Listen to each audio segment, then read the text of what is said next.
Good day, this is Peter Colla, and I'm with you again from Spiritual Therapies with Peter Anna Colla, medical practitioner, and I'm still practicing for 35 years. I had decided 15 years ago to start putting God into the treatment scenario, and then God's in any way possible. At that time, I just meant praying for my patients, not out loud, but silently. And then God slowly showed me different venues, different ways I could put God into the scenario, into the treatment scenario. He collaborated that with the written word as I started reading the Bible and started finding out that many of the things that were demonstrated in the Bible was also you could reproduce in your own health care scenario. I started writing it down, and I wrote it down in my experientially with this first book, Heal Yourself for God's Sake. It is basically a tabulation of experiences, patients, etc., and me trying to put God into the treatment scenario and the result it had. Then over the course of the next few years, I wrote down over the course of 10 years, and then I finally wrote it into a book rather than just a blog. And then later I wrote a book about Quantum Ascension. This is basically the ascension process made simple on a quantum level. Basically, if you can understand the electronics, the electrical aspects of the quantum, you can also understand this. It makes it easy to understand the vibrational, etc., ascending process, healing, etc. So without further ado, I got a sliver in my hand, so that's why I keep picking around in my arm. Without further ado, this one here is an ongoing series for my friend David Nino Rodriguez. I'm doing an entire series on self-help therapeutic applications. This one is going to be called Dark to Light. This would be episode 7. So, Dark to Light. So, over the course of the therapeutic experience, you have come to already understand that all attacks are primarily made of energy. Makes sense. We've already talked about in the past that everything that happens to us, we are a closed system, body that reacts to the world around it. So everything that happens on a physical basis happens from the outside working its way in. So this whole misnomer about we become sick or we suddenly develop this is all hogwash. As a matter of fact, it isn't anything that you can develop unless you yourself create it in your own universe by A, believing that you have it, and then B, basically dooming yourself with your own words. We've spoken about in the past episodes about we are created in the image of God, and we can create our own universes. I try to get on to the next level for people to understand that all the energy that passes on to our body, everything that we're aware of on a day-to-day basis, is in the form of energy, and it's all built from the same created energy that God created initially. The only difference is there an intent, a negative or a positive intent? I use a simple example. If this bottle was filled with godly water that you could bless and you could do some good things to your body, then this bottle has a good intent, and you bring that energy into your body, that water, that etc., can do positive things. If you then again go and pass this knowledge on to others, that you are basically a river of flowing life, and you can basically pass this information, and thus you increase your own vibration by becoming a healer and not just receiving. On the other hand, this bottle, if it was used for malice and someone was to take it and hit you with it, there's a negative intent. Same structure, same God created structure, but in this case used for malevolence. So again, the perfect example is here again. I have a friend who was a very good friend of mine. He was a patient, and he had big Samoan guy, and he was a bouncer in a bar, and he had basically, one day somebody had gotten in a bar fight. He'd broken up a woman and a man in this bar fight and escorting them out. Little did he know that somebody was standing behind him, a friend of theirs, and he smashed a bottle over his head, and it broke the bottle and cut his eye in such a way that the eyeball came out of the socket. Okay. He was aware of this whole thing, but he couldn't see because one eye could see forward and the other eye was looking down at the same time. And he knew he was in some pretty bad shape. He managed to incapacitate or at least restrain the people that were attacking him in such a way, and then he went to the hospital and everything was fine. But that was the end of his bouncing career because he realized that the bar situation was not a good place for him to be. There again, a bottle being used for malintent. It was not delivering something pleasurable, or even a bottle of water, just something that might be healthy for the person. But in this case, the bottle was used for negativity, and it actually, in this particular attack, meant to kill him. He did survive and changed his life because of it. So God turned this from a negative thing to a good thing in that case. Now, everything that happens to us, everything is positive and negative. But there seems to be that, like I remember when I was younger, my father said to me, one of the few things he said that I remember, nothing good ever happens after midnight, he used to say. So you get home before midnight. And I used to think, well, I don't know about that. Why would that midnight make any difference between the time, But in essence, when you think about it, the majority of the attacks occur at night. And why is that? I think the reason being is because, just like the bottle, in a dark place, light has a tendency to scare away spirits. So when the bright lights are there, they're less, the dark malevolence behind an attack either shifts, is afraid itself, and doesn't have the power that it has in the darkness. People talk about that quite a bit. I had a patient who would have every night when she went to bed at 1:00 in the morning, exactly the same time, she would have a spiritual attack of almost like a PTSD type spiritual attack of an anxiety attack every night at the same time. Through examination, we determined what the cause of this problem was, and thus was able to get her to step away from not having that any longer, and also at the same time step away from the addiction that she had occurred from sleeping pills. In this case, she had to have sleeping pills for 15 years. She couldn't step off of them. If she stopped taking the sleeping pills, her body would go into withdrawals. Always at night. If she slept during the day, she did not have these anxiety attacks. But always at night, always at the same time, always around, when it was 1:00 in the morning in her particular case. I've also had patients who've told me that they have had attacks at 3:00 in the morning. It's a very specific moment. They would have an attack, wake up, they look at the clock. It was exactly 3 every time. So why? Because the darkness is the attacking creatures are more confident in at dark. Okay.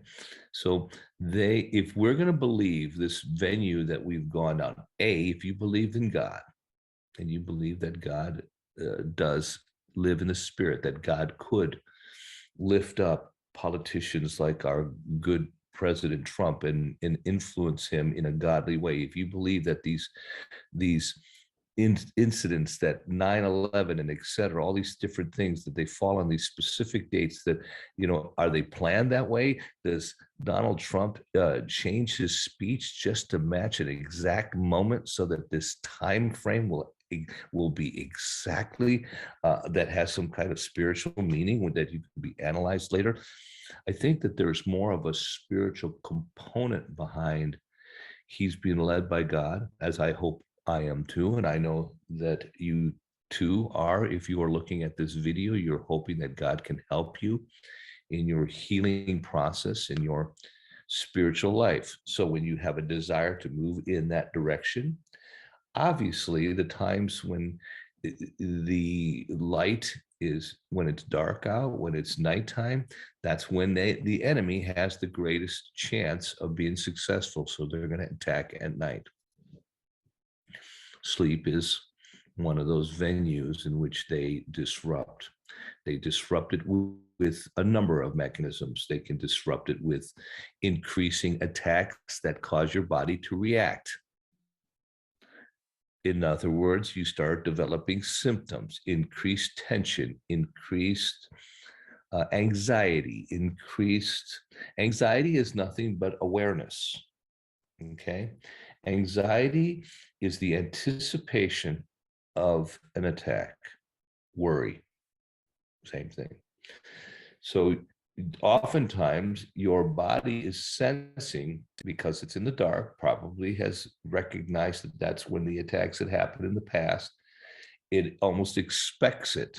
You know, all the things are, all the signs are right, and it expects another attack. And so it puts your body in a high sense of anticipation. Blood pressure goes up, heart rate goes up, your levels of hormones go up, your fight and flight hormones start increasing, you're tense, you can't sleep in those situations because it's actually causing you to be more awake. So what do? A lot of people have gone back to the medicine scenario, the one that has gotten them in this problem in the first place, and go and ask them for help. And what do they get? They get help in the form of a sleeping pill. After I had my practice and I had it basically taken from me, I was in practice for 25 years. And when they couldn't stop me by taking away contracts, taking away patients, not paying me, services rendered, etc., they decided to bulldoze the building right out from under me. The pharmaceutical industry bought the building that I was in and decided to bulldoze it, and they gave me a week to move out. It's happened. It's true. And they didn't care. Sue them. They didn't matter, because they knew that they would, even if you won in court, it wasn't going to hurt them. They'd got their wish, and that was to close me, to stop my office from being open.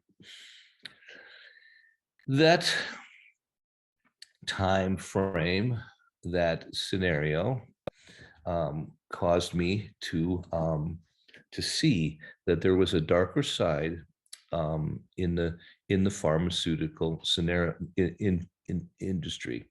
And it wasn't just the fact that they tried to bulldoze my building. I was seeing it more and more. It was being presented to me in my office. It kind of started years ago, actually, with this, when one of my good friends, Dr. Mike, he had seen that he was receiving 2 different sets of these flu things.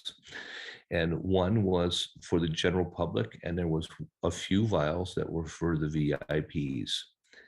When he questioned them, and what was this, he didn't even realize that there was more than one type. Why would they have more than one type? They immediately came and extracted that from him and told him that it wasn't for him. That's when he started realizing, wait a minute, there's something odd about this. Over the course of time, I started seeing more and more examples of medical implementations that actually didn't help people, but actually made their situations worse.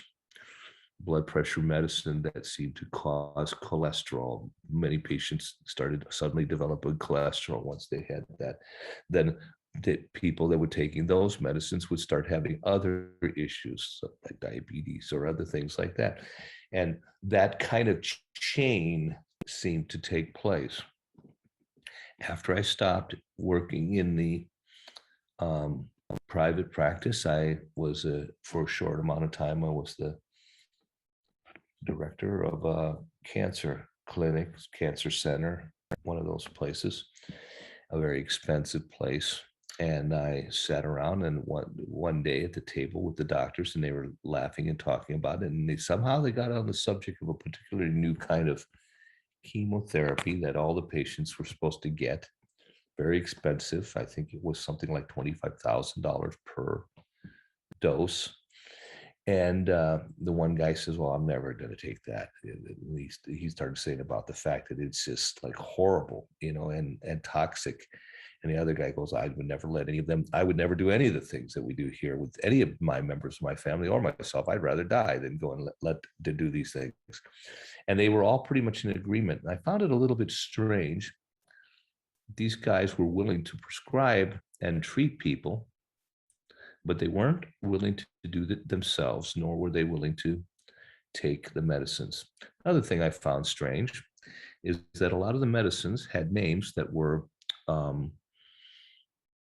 reminiscent of mythological spirits, like with Moloch and different things like that. And they had those kind of things in their names of the medicines, or even the symbols. And again, why would they have these symbols? I just saw this. I didn't really put two and two together back then. You're still talking about 15 years ago, 10 years ago now, 12 years ago. But I just saw that, and then you start seeing these different things that were taking place. And now it starts to make sense that more and more, as time has gone on, it became evident that medicine is not as much they're not as interested in our health or healing as it is in symptom reduction and prescribing something that you have to take for the rest of your life, that you end up, whatever symptom you have or whatever issue that they mark with it, now you have to take this medicine, and you have to take, because all these medicines seem to be lifelong, or they're prescribed and you keep taking them for a long period of time. After the cancer center place, I started working in addiction rehabilitation. That's where this story is going. And in that particular episode, I got to work with one of the finest addiction specialists in the country. And what made this man particularly good, I'm just going to call him Dr. L, because I haven't had permission to go and use his name. So, but he's a friend of mine, but I haven't gone and said I was going to use it yet. But in this particular case, he had personal experience with addiction, and he basically had changed his life and decided he was not going to, he was a very famous, almost, I think, nationally famous plastic surgeon, very well off.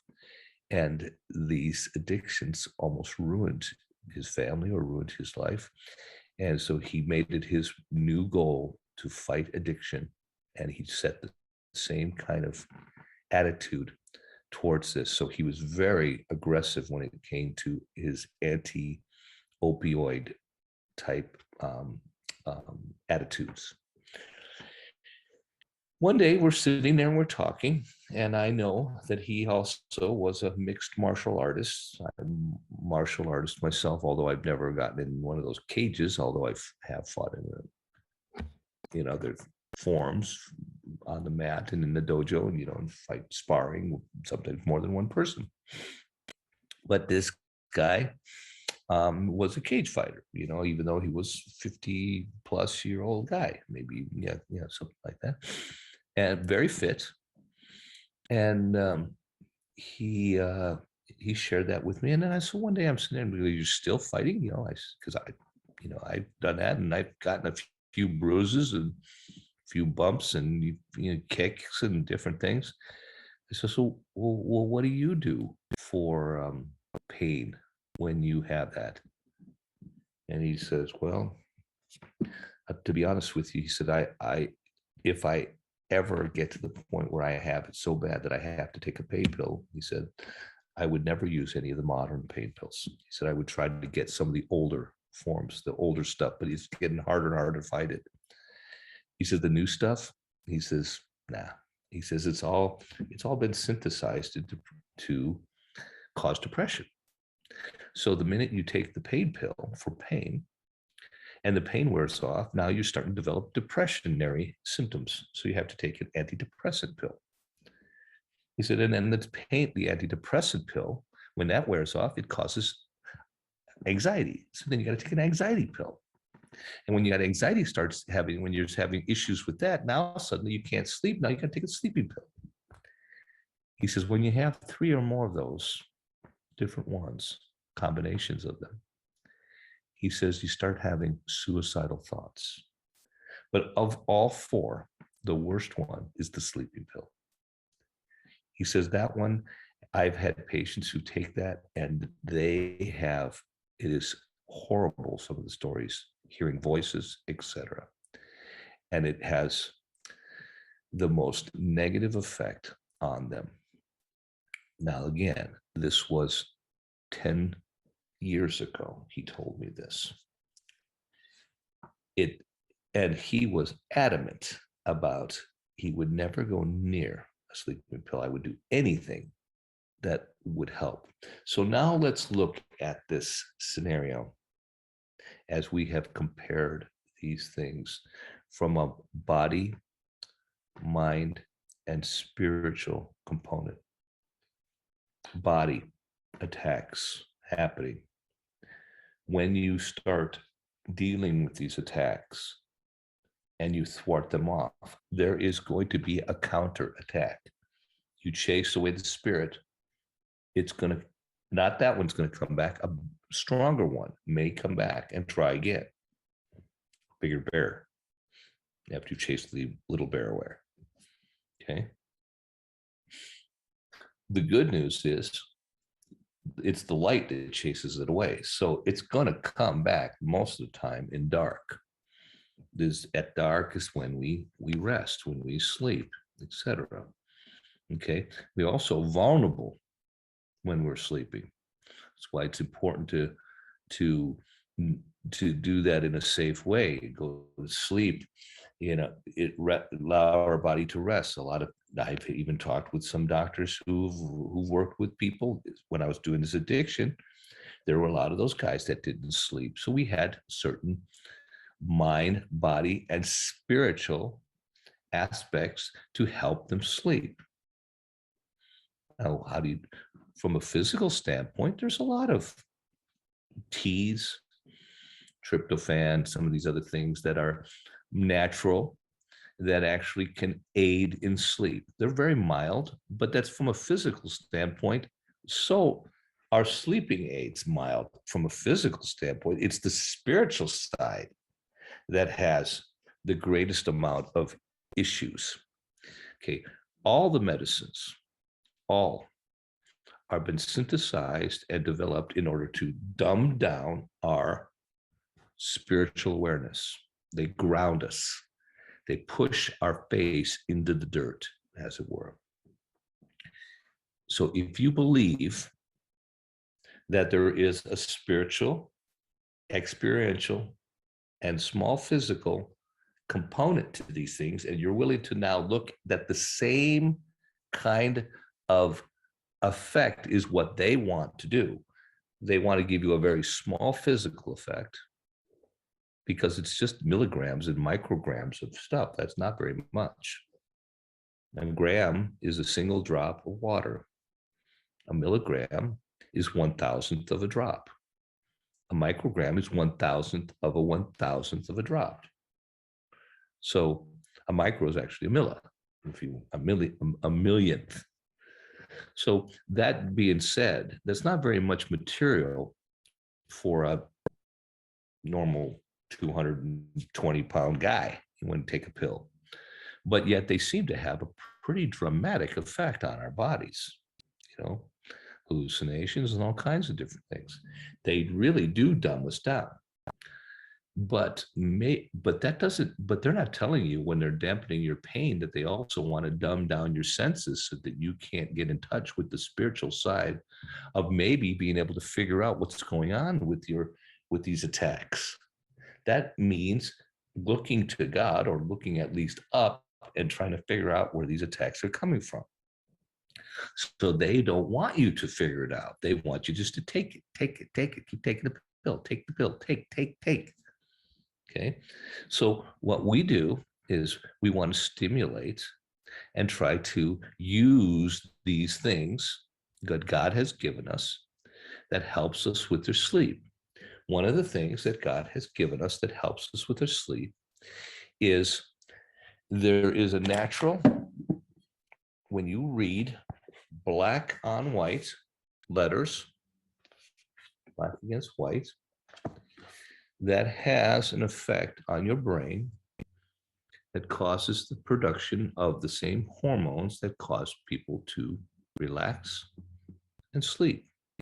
So if you're having trouble sleeping, it's best to turn off the TV at least an hour before you're planning on going to bed. The TV, on the other hand, has a stimulating effect. And those pulses at ultra high speeds actually stimulates the waking mechanisms of the brain, especially with certain programs that are more of the agitation scenario. So what you don't want to do is watch TV if you're having trouble sleeping before you go to bed. Even if you fall asleep watching TV, that, poltergeist, the little TV going on, that wasn't in that movie by mistake. They put that there. I used to know people that would, because their kids couldn't sleep in a dark room, they would leave TVs on and leave that static going all night long. And you talk to those kids about the things that they used to dream about. I'm talking the truth here. I had one patient whose kid had that, and he used to finally told his mother about, I hear voices sometimes coming out of that thing. That is not something you want to mess with.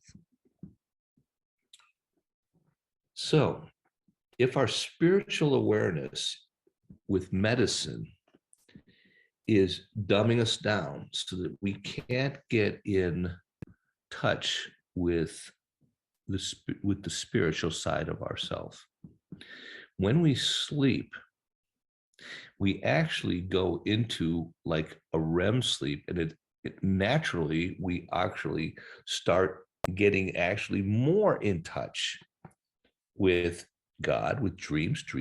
A lot of dreams come from God. They definitely come from the spiritual realm.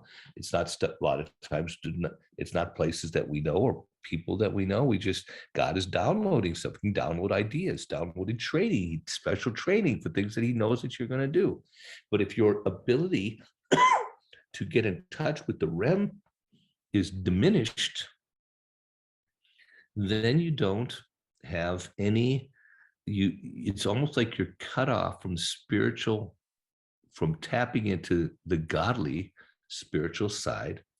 And basically your mind is open then to manipulations from the dark side, the dark spiritual realm, voices, etc.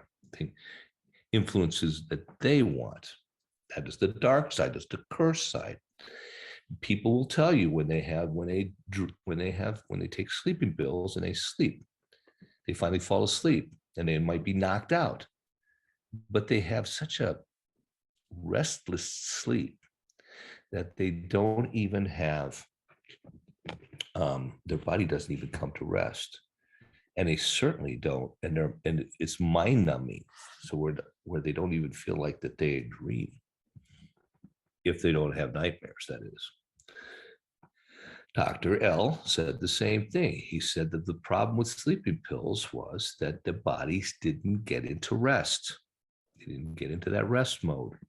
So when people would wake up after having a sleeping pill, their body was exhausted because their body was awake, sometimes 24, 48, they'd have these 72 hours of nonstop sleep because their body wasn't resting. It was, their mind might be shut off, but not their body.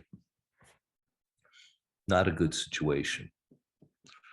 And again, that's why Dr. L said that for the most part, these people that were coming in with these opioid addictions, we had people coming in with 5 years and more, they were having the greatest, they were having also a lot of times they were having to deal with sleeplessness, and they were also on sleeping pills. So you have to get them off of that as well. Okay. So on the backside, you've got this scenario where sleeping pills, not only do they dumb down your senses, but they almost shift off your awareness. It's like opening up a window when there are creatures outside, and they are, and then going to sleep, but going to a sleep that you can't wake up from. So the creature, it's just an open invitation for it to come in and attack. Numbness is it is the goal of pharmaceutical opioidic medicine. Numbness. It numbs your ability to feel. It numbs your ability for pain pills. It numbs your ability to feel. It doesn't stop the attacks for the thing causing the pain. Anxiety, it dumbs down your reactions and they feel like they're inside a sleeping bag, people that take these anti-anxiety pills or depression pills. And they feel like they can't react to anything. They can't love, they can't hate, they just can't do anything. And dumb down. Their ability to use the senses that God has given them and puts them in a dangerous place, because the problem that caused it in the first place is still there. Sleeping aids. They don't cause you to sleep. They cause your brain to shut off. And then basically you are, again, you're not aware of what's going on. You can't wake up, even if you wanted to. Dangerous situations. If the attack comes and you don't wake up or can't wake up, then you're vulnerable. Putting yourself in a vulnerable position is not a good idea when we are being attacked. And if we weren't being attacked, we wouldn't need the stuff in the first place. Okay. We're taking this as a guise to help us so that we can sleep. But in essence, we're not stopping the problem that is causing it in the first place, and then opens the door for more significant attacks, aka voices telling you to kill yourself. One of Anna's friends committed suicide. She was on pain medication for a number of years. Then she suddenly started having problems at work. She was losing clients, A, because they were getting older and just falling off the grid, but B, because she was, not able to handle the ones that she had very well. And that gave her more anxiety. And with more anxiety came those issues. And eventually she started taking sleeping pills.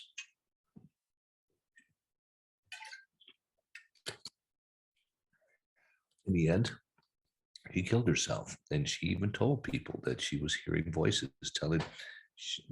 reaching out in desperation, that they were telling her to put a shotgun and blow her own head off, different things like that. Very common.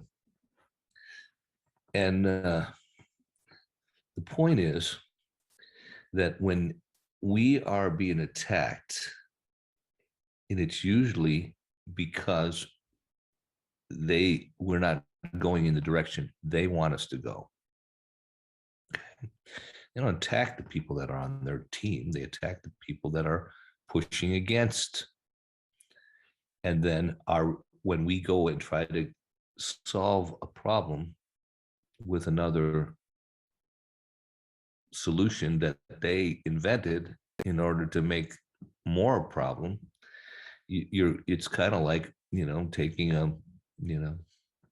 taking a poison and hoping it'll make you healthy. It's not going to happen. It's just not going to happen. We need to take and examine this from a dark to light scenario. So if we're willing to see that there is a physical, experiential, and spiritual component to this, if that part you're okay with, and that God, Jesus, did the same thing, and he saw the spiritual side of these attacks in every case, driving demons out of children that would throw themselves in the fire, etc., and or in just commanding people to be healed by pushing out the sickness out of them. Okay, he didn't do anything but just cast away the dark malevolence, and then allow the person then to heal. Okay, and that's what we do. That's the whole premise of our situation here, is not just treat illnesses physically, but treat illnesses physically, mentally, and experientially. So when we have addiction issues, and because of that start developing sleep not disorders, sleep irregularities, and then we start using the very pills that can cause these problems as a part of our cure, what we really are doing is opening the door to other attacks. We're playing right into the hand of the one who designed it in the first place. I'm so glad when I hear that people say, I just can't stand the stuff, I got off that sleeping pill. But a lot of times I've heard of people who are only on sleeping pills for a week and already develop withdrawals from getting off of those. Withdrawals are also primarily spiritual, fear-based. A lot of attacks happening at night, tension and different kinds of reactions that our body will do because suddenly it's experiencing something inside, maybe the chemical reactions that were supposed to be part of this sleeping pill, processing, that are no longer there. You're not adding the pill anymore. You're not processing it, but there's chemicals waiting to do something.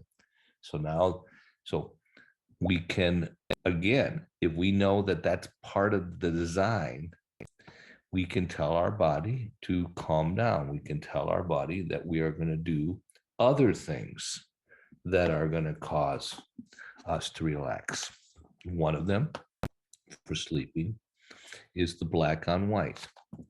Okay, reading something.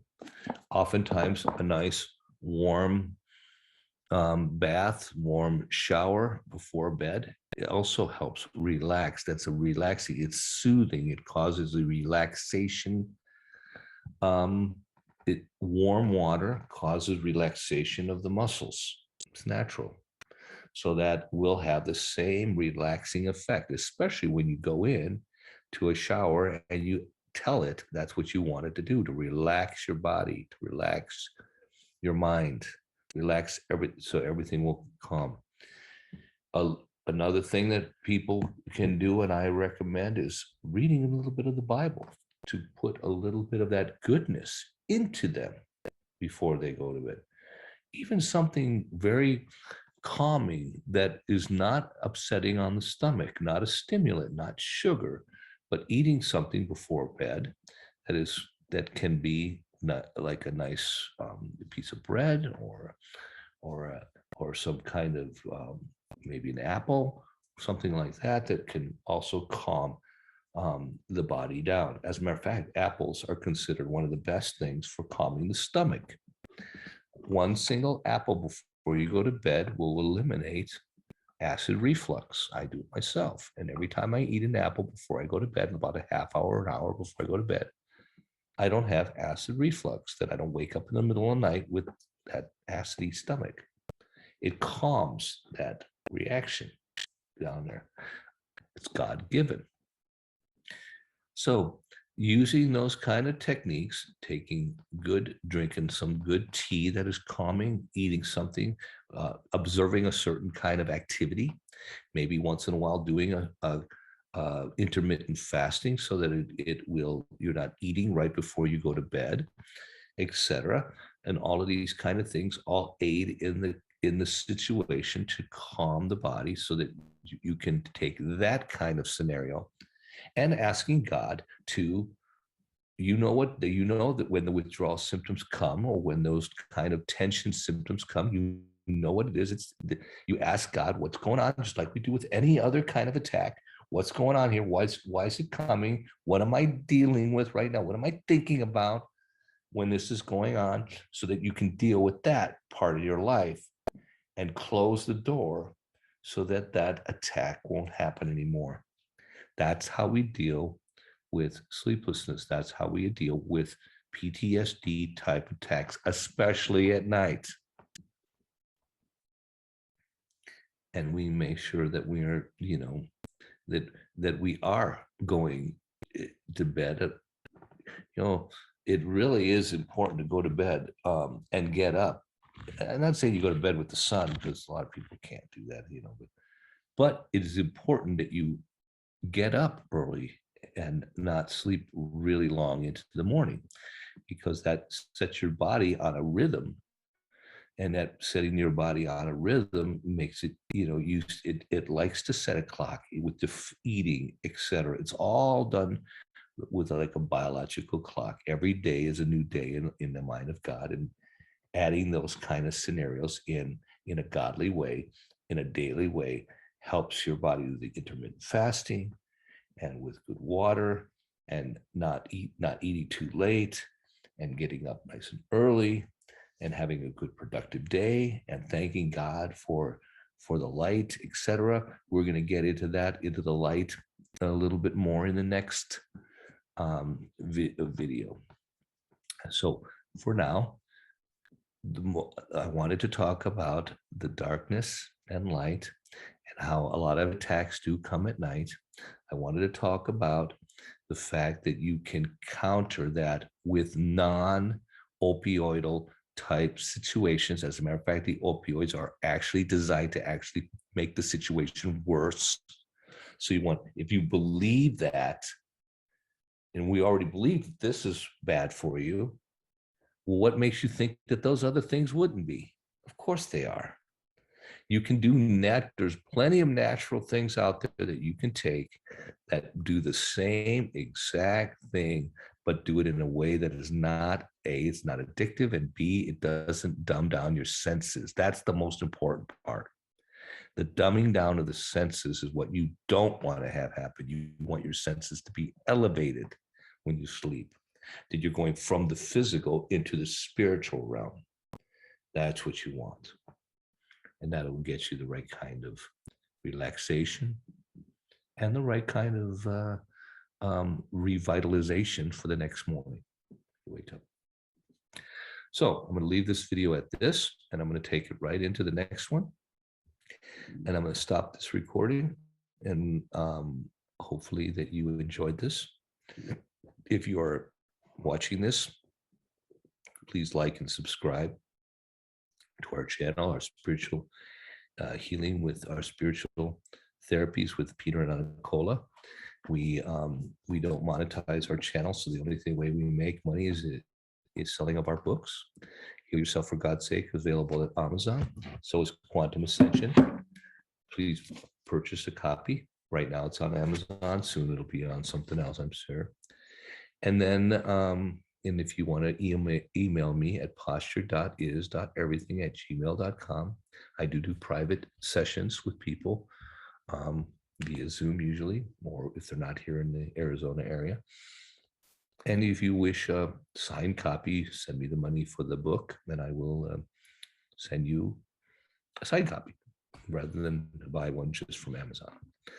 Anyways, I hope bless you, and I hope to hear emails from you. Like I said, posture.is.everything. Send me at gmail.com. Send me your comments, etc. I'd love to hear it. Bless you. Take care.